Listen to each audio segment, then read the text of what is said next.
1940 को कुंभलगढ़ में हुआ। बाल्यकाल चित्तौड़गढ़ में गुजरा। सन 1567 में अकबर ने जब चित्तौड़गढ़ पर आक्रमण किया तो मेवाड़ के प्रमुख सरदारों और सेना नायकों के आग्रह पर महाराणा उदय सिंह ने चित्तौड़गढ़ छोड़ दिया। अपने देश, कुल, गौरव और मातृभूमि की मर्यादा के लिए प्राण न्योछावर करने वाले योद्धाओं और ललनाओं से प्रताप ने न केवल सीख ली बल्कि ये घटना उनके जीवन का आधार बन गई। फरवरी 1572 को महाराणा उदय सिंह का देहांत हुआ। प्रताप की ज्येष्ठता और योग्यता को ध्यान में रखते हुए सरदारों ने उनको राजगद्दी पर आसीन किया। होली के दिन उनका गोगुंदा में राज तिलक हुआ। उस समय तक लगभग सभी राजाओं ने अकबर की अधीनता स्वीकार कर ली थी। एकमात्र महाराणा प्रताप ने अपना मस्तक अकबर के आगे नहीं झुकाया। प्रताप मुगलों से लोहा लेने की तैयारी में जी जान से जुट गए। 18 जून 1576 की सुबह हल्दी घाटी और खमनोर के मध्य एक मैदान में ऐतिहासिक युद्ध हुआ।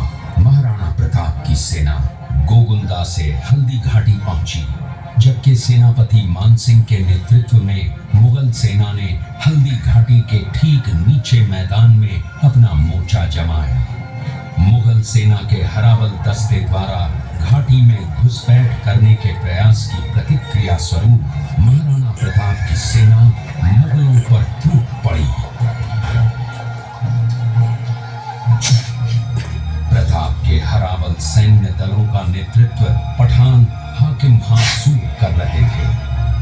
भीलू राणा, जो राणा पूंजा के नाम से भी जाने जाते हैं, उनके नेतृत्व में भील आदिवासियों ने गोरिल्ला पद्धति से युद्ध करते हुए मुगलों के छक्के उड़ा दिए। देखते ही देखते शाही सेना में खलबली मच गई।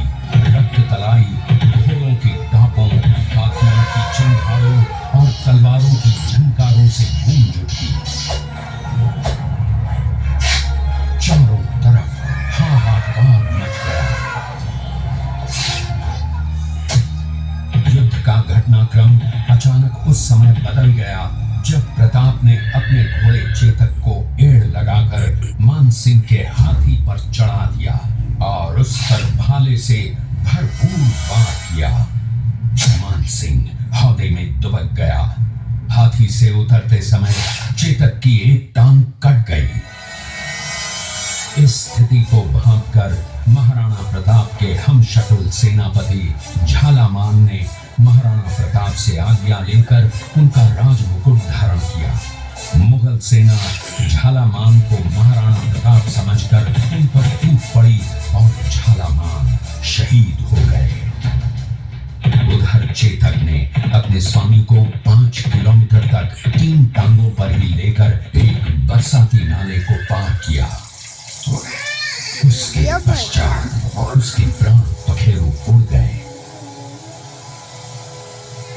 इस युद्ध से महाराणा प्रताप के मन पर गहरा प्रभाव पड़ा। परिणाम स्वरूप उन्होंने मुगलों पर विजय प्राप्त करने तक राजसी ठाट बाट छोड़ने और पत्तों पर भोजन करने का प्रण लिया, जिसे उन्होंने जीवन भर निभाया। महाराणा प्रताप ने अपना सैन्य बल बढ़ाकर सर्वप्रथम अरावली पर्वत की घाटियों में बसे दिवेर पर चढ़ाई कर विजय प्राप्त की। इसके बाद कुंभलगढ़ पर भी विजय प्राप्त की।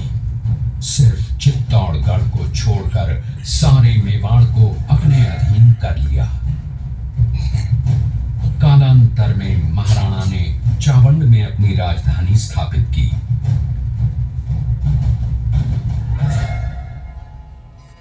19 जनवरी 1597 को राणा प्रताप ने मात्र 57 वर्ष की आयु में इस संसार से प्रयाण किया।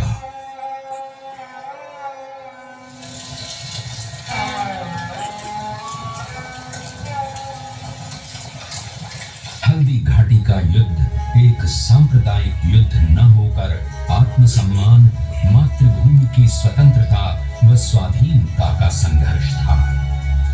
इसका प्रमाण ये है कि जहां पर अकबर की सेना के सेनापति जयपुर के राजा मानसिंह थे, वहीं पर महाराणा प्रताप की सेना के सेनापति काबुल के हाकिम खां सूर थे।